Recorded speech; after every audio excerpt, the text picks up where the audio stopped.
जनताका जनप्रतिनिधि हौं, कसैको दया र निगाहमा यहाँ आएका होइनौं। हाम्रो कर्तव्य सत्य कुरा बोल्ने हो।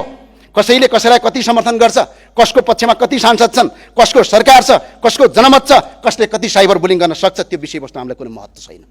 हिजो उनीहरूका विरुद्धमा बोल्दा कार्यकर्ताले सडकमा आक्रमण गर्थे, आज तपाईहरुका विरुद्ध बोल्दा तपाईहरुका कार्यकर्ता सामाजिक सञ्जालमा संगठित रूपमा चरित्र हत्या गर्छन्। फरक यति मात्र हो, आक्रमण हिजो सडकमा हुन्थ्यो, आज डिजिटल माध्यमबाट। हिजो आक्रमण भौतिक रूपमा हुन्थ्यो, आज मानसिक रूपमा। हिजो पनि राज्य शक्तिको प्रयोग गरेर असहमतिको आवाज उठाउनेलाई दबाउने प्रयास गरिन्थ्यो, आज पनि गरिँदैछ। हिजो पनि आलोचकलाई शत्रु ठानिन्थ्यो, आज आलोचनालाई विकास विरोधी ठानिन्छ। फरक के रह्यो तपाईँ र उनीहरू बीच? त्यो 35 वर्ष सरकार चलाउनेहरू र आज सत्ता चलाउनेहरू बीचमा केही फरक देखिएन। सम्माननीय सभामध्ये हिजो उनीहरूको 2/3 र बहुमत थियो, 33 किलो सुन काण्डको निष्पक्ष छानबिन गरौँ भनेर भन्दा उनीहरू तयार भएनन्। आज करछली र इबी गाडीको भन्सार दर रेटको चुहारको मुद्दामा निष्पक्ष छानबिन गरौँ भन्दा तपाईहरु तयार हुनुहुन्न। हिजो उनीहरूको सरकार थियो, अदालतमा दर्ता भएका मुद्दा आफै फिर्ता लिन्थे, आज तपाईहरुको सरकार छ, तपाईहरु अदालतको मुद्दा आफै फिर्ता लिनुहुन्छ। हामी सत्यको पक्षमा एक्लै भए पनि लडिरहन्छौँ, डटिरहन्छौँ। राष्ट्र र जनताको हितमा आवश्यक परे ज्यान बलिदान दिन तयार छौँ र भएका पनि हौँ, पछि हट्नेवाला छैनौँ। राज्यलाई अरबौं रुपैयाँ नोक्सानी पुर्याउनेहरूसँग साँठगाँठ गरेका छैनौँ। एनसेल प्रकरणमा राज्य ठगिँदा सडकमा उत्रियौँ, कुटाई खायौँ, अदालतमा मुद्दा हाल्यौँ, फाइल बोकी गल्ली गल्ली तपाईँको चार्यौँ, कार्यालय धायौँ। तर सुकिल्ला मुकिल्ला कपडा लगाएर 5 तारे होटलमा बसेर विज्ञ र विज्ञताको सर्टिफिकेट देखाउँदै राज्यलाई अरबौं रुपैयाँ करछली गराउनेहरूसँग डिनर गर्न गएका छैनौँ। सम्माननीय सभामुख महोदय, सत्तापक्षका सांसदहरूको अभिव्यक्ति मैले सुनेको छु। तपाईँ 5 सिटे, तपाईँ 1 सिटे, तपाईँ 2 सिटे भन्दै सार्वभौम संसदको अपमान गर्ने काम भइरहेको छ। याद रहोस्, यो संसदीय व्यवस्था हो, यो संसदीय व्यवस्था हो। यो संसदीय व्यवस्थामा एकजना सांसदको महत्त्व पनि त्यति नै हुन्छ, बाँकी जति 274 जना सांसद छन्। त्यो भए हुनाले संसद सङ्ख्याले चल्ने होइन, विधिले चल्ने हो, संसद नीतिले चल्ने हो। संसदको सङ्ख्या महत्त्वपूर्ण केवल सरकार बनाउन, सरकार टिकाइराख्न, सत्ताको गोटी बन्न मात्र काम लाग्छ। सत्तापक्षका सांसदले भन्नुभएछ, संसदमा चार्ट ल्याएर आऊ, प्रमाण ल्याएर आऊ। चार्ट र प्रमाण व्यक्तिले बोकेर ल्याउने चलन संसदमा छैन, यो संसदीय अभ्यासमा छैन। संसदमा चार्ट र प्रमाण बोकेर ल्याउनका लागि संसदीय छानबिन समिति आवश्यक हुन्छ, त्यो संसदीय छानबिन समितिले संसदमा ल्याउने हो। हामी त्यही भएर संसदीय छानबिन समिति चाहिन्छ भनेर माग गरिरहेका छौँ। यो प्रश्न सत्तापक्षका माननीय सांसदहरूलाई मलाई होइन सोध्ने, सम्माननीय प्रधानमन्त्रीलाई सोध्न अपिल गर्न चाहन्छु। म करछली र बजेटका सूचना चुहाट प्रकरण जस्ता ठुला काण्डमा महालेखाको प्रतिवेदनलाई लत्याउँदै चुक्याउने काम गर्यो, हामीले विरोध गर्यौँ। नेपालको प्रधानमन्त्रीले संसदको रोस्टममा उभिएर नेपालले भारतको सिमाना मिचेको छ भनेर अभिव्यक्ति दिनुभयो। प्रधानमन्त्रीको यो कुरालाई सही हो भन्दै हामीले थपडी बजाउन सकेनौँ। सम्माननीय सभामुख महोदय, गरिब दुखी नागरिकले पाउँदै आएको स्वास्थ्य बिमा सरकारले कटौती गर्यो। हामीले गरिबलाई स्वास्थ्य बिमा उपलब्ध गराऊ भन्यौँ, के हामीले गल्ती गर्यौँ?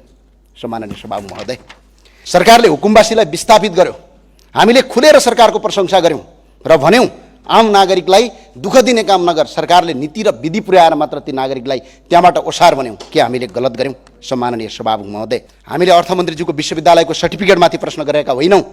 हामीले भन्सारका दर हेरफेर भयो कि भएन, बजेटको सूचना चुहाट भयो कि भएन, राज्यलाई राजस्व नोक्सानी पुर्याइयो कि पुर्याइएन भन्ने विषयमा प्रश्न उठाएका हौँ। हिजो राज्य सत्ताका विरुद्धमा बोलेकै भरमा कुटाई खायौँ, आक्रमण भोग्यौँ, हिरासत बस्यौँ र जनताको बीचमा गएर जनताको माया विश्वास र प्रेमका साथ यहाँसम्म आइपुग्यौँ। तर एउटा कुरा गर्वका साथ भन्न सक्छौँ, सम्माननीय सभामुख, हामीले कहिल्यै पनि राष्ट्रसँग गद्दारी गरेका छैनौँ। राष्ट्रको उच्च तहमा बसेर राष्ट्रहित विपरीत एमसिसी जस्ता राष्ट्रघाती सम्झौताको मस्यौदा तयार गरेका छैनौँ हामीले। सम्माननीय सभामुख महोदय, हामी गरिब हुन सक्छौँ तर बेइमान हुन सक्दैनौँ, बरु भोकै बग्न सक्छौँ तर इमान बेच्दैनौँ, सत्यको पक्षमा उभिन डराउँदैनौँ। आज पनि हामी कुनै व्यक्ति विशेषका विरुद्ध होइन, हामी सत्यको पक्षमा छौँ, राज्यको राजस्व जोगाउनुपर्छ भन्ने पक्षमा छौँ, जनताको सम्पत्तिको रक्षा गर्नुपर्छ भन्ने पक्षमा छौँ। त्यसैले फेरि एकपटक यो संसद मार्फत आग्रह गर्न चाहन्छु, निष्पक्ष संसदीय छानबिन समिति गठन गरियोस्, सत्य बाहिर ल्याइयोस्, जोशी दोषुकै भए पनि कानुनी दायरामा ल्याइयोस्। म सरकारलाई यो माग गर्न चाहन्छु। पढे लेखेका मानिसहरूले अपराध गर्दैनन्, तर इतिहासले त्यस्तो देखाएको छैन। सम्माननीय सभामुख महोदय, अर्थशास्त्रमा उच्च शिक्षा हासिल गरेका, विश्वका प्रतिष्ठित विश्वविद्यालयबाट विद्यावारिधि गरेका डाक्टर रामशरण महत, डाक्टर प्रकाश चन्द्र महत, डाक्टर युवराज खतिवडा यो देशको अर्थमन्त्री भएकै समयमा देशका ठुल्ठुला भ्रष्टाचार र अनियमितताका घटनाहरू सार्वजनिक भएका छन्। त्यसैले केवल शैक्षिक योग्यता नै इमानदारिता र सुशासनको ग्यारेन्टी होइन। म बारम्बार भन्छु सम्माननीय सभामुख महोदय, हिजो उनीहरूको विपक्षमा बोल्दा झुटा मुद्दा लगाइन्थ्यो र अदालत देखाएर तर्साइन्थ्यो। आज तपाईँहरूको विपक्षमा बोल्दा अनुसन्धान निकाय र विभिन्न राज्य संयन्त्रको नाम लिएर दबाब सिर्जना गरिन्छ। हिजो उनीहरूको मन्त्री खुलमखुला धम्की दिन्थे, आज तपाईँहरूका मन्त्री संसदको रोस्टममा बसेर धम्कीपूर्ण भाषण प्रयोग गरिरहेका छन्। कोही सडकमा कराइरहेका थियौँ, कसैले सडकमा कुटाइ खाइरहेका थियौँ, आक्रमण भोगिरहेका थियौँ, कसैले शरीरभरि साङ्लो बाँधेर माइतीघर मण्डलमा उभिरहेका थियौँ, कोही हिरासतमा हत्कडी लगाएर थुनिएका थियौँ।